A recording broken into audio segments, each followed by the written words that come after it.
안녕하십니까. 갤라호른입니다.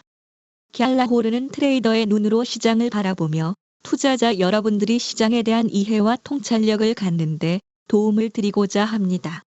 이 보고서는 투자하는데 참고용으로만 활용해 주시기 바랍니다. 상승하던 유로 달러 통화상은 크게 뒷걸음질치며 이번 주를 마쳤습니다. 1.06대를 돌파하던 유로 달러는 지난주 비농업 부문 고용 보고서가 발표돼 크게 후퇴하던 곳까지 하락했습니다. 1시간 차트에서 상승 추세선을 만들고 꾸준히 상승하던 유로 달러는 미국 CPI가 발표되자 크게 하락해 1.05대까지 밀렸고 1.04대 진입 가능성까지 보여주고 있습니다. 20일 이동 평균선을 돌파하며 반등을 노리는가 싶었지만 미국 미시건대에서 조사한 지표가 발표되면서 추가 하락했습니다. 4시간 차트에서 유로 달러는 볼린저 밴드 상단에서 하단으로 내려앉은 뒤 하단을 따라 이동하는 모습을 보여주고 있습니다. 하단을 따라 이동하는 것은 급락하는 모습을 보여주는 것인데 다음 주 밴드 하단에서 이탈해 밴드 안으로 들어설지 지켜볼 필요가 있습니다.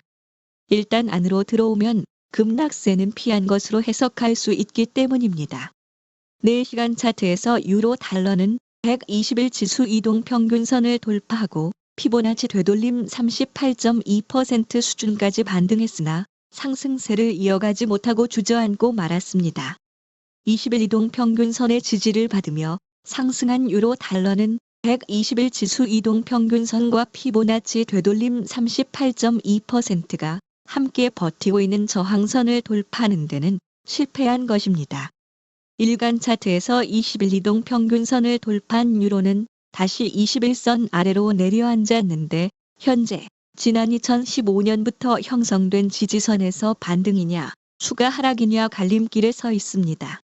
지난 2015년부터 만들어진 이 지지선은 올 초에서 지지선으로 기능하며 유로를 방어했고 지난달 하순부터 다시 지지선으로서의 기능을 시험받고 있습니다.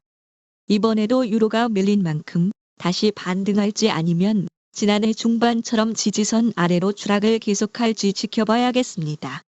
조정을 보였던 달러 인덱스는 전장보다 0.06% 상승한 106.633을 기록하며 한 주를 마쳤습니다. 달러 인덱스는 주간 단위로는 0.52% 상승했습니다. 달러 인덱스가 보합권을 중심으로 등락을 거듭했는데 미국에서 인플레이션이 아직 완화되지 않았음이 확인됐지만 연준은 기준 금리 인상을 마칠 것을 암시하는 신호를 내보내고 있기 때문입니다. 중동 지역 위기도 미 국채 수요를 불러 달러 수요를 부르기도 했습니다. 달러 인덱스는 반등에 성공했지만 4시간 차트에서는 하락 전환형 패턴이 만들어질 기미가 있는 만큼 시장에 대한 신중한 접근이 필요하겠습니다.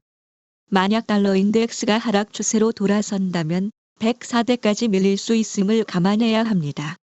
유로 달러화는 다시 약세로 돌아섰습니다. 미국의 9월 소비자 물가 지수 CPI가 예상보다 높게 나오면서 인플레이션이 아직 잡히지 않았음이 확인되고 이스라엘과 하마스의 무력 충돌 때문입니다. 미국 국채 수익률도 이번 주를 마감하면서 하락세를 보였습니다. 미국 국채 10년물 수익률은 금요일 장에서 한때 0.07% 하락한 4.63%에 호가됐고 미국채 2년물 수익률은 0.03% 내린 5.04%에 거래됐습니다. 미국 9월 CPI가 시장의 예상치를 웃도는 결과를 보여줬지만 근원 인플레이션은 시장의 예상대로 조금씩 둔화하는 모습을 보였기 때문으로 시장은 풀이하고 있습니다. 시장은 9월 CPI가 미 연방준비제도 연준의 기준 금리 추가 인상을 고려할 정도는 아니라고 보고 있습니다. 계절 조정치는 감안한 9월 주간 평균 실질임금은 지난달보다 0.2% 내려갔는데 지난달에는 0.1% 하락한 바 있습니다. 금요일에 공개된 10월 미시간대 소비자 심리지수 예비치는 63.0으로 집계됐는데 지난 5월 이후 가장 낮은 수준입니다. 하지만 미시간 대학교가 집계한 단기 기대 인플레이션은 크게 상승했습니다. 기대 인플레이션은 3.8%로 전월 진 3.2%보다 0.6%포인트 상승했습니다. 이번 달 초 괴물급이라는 평가를 들을 정도로 비농업 부문 고용 변화는 시장의 예상을 훨씬 뛰어넘는 결과를 보여줬지만 연준에서는 통화 완화적인 발언을 내놓았습니다. 이번 CPI 결과에도 미 연준 위원들은 통화 완화 정책을 선호하는 모습을 보이고 있습니다. 수잔 콜린스 보스턴 연방준비은행 총재는 여전히 추가 금리 인상이 가능하지만 금리가 정점에 가까워져 통화 정책에 대해 인내심을 갖고 접근하고 있다고 언급하며 현재 중동 상황도 고려 사항이라고 덧붙였습니다. 패트릭 하커 필라델피아 연방준비은행 총재는 연준의 금리 인상이 사실상 종식됐다고 강조했습니다. 연준에서 매파적인 위원으로 분류되는 르카시카리 미니애폴리스 연은 총재는 여전히 금리 인상 가능성을 강조하면서 올해 금리를 한 차례 더 인상할 확률이 60%라고 밝혔습니다. 한 전문가는 이번 주 공개된 경제지표는 연준의 추가 금리 인상 주장을 뒷받침한다고 평가했습니다.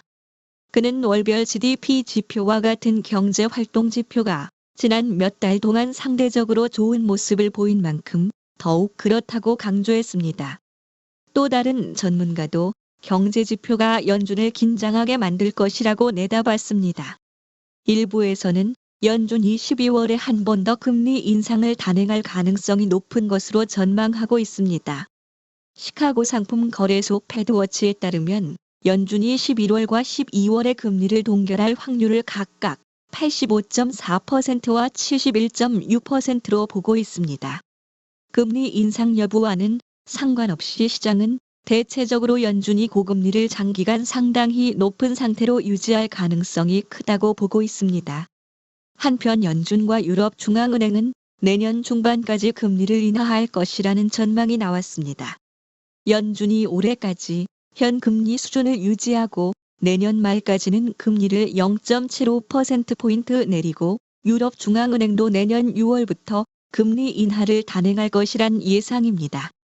그리고 JP 모건 체이스의 제이미 다이먼 최고 경영자는 최근 중동 분쟁이 지역을 훨씬 넘어서는 파급 효과를 가져올 것이라고 경고했는데 참고할 필요가 있겠습니다. 갤라호른에서 제공하는 보고서는 참고용으로만 활용해 주실 것을 다시 한번 말씀드리며 투자에 대한 책임은 전적으로 투자자 자신에게 있다는 점을 유념하시기 바랍니다. 지금까지 갤라호른이었습니다. 감사합니다.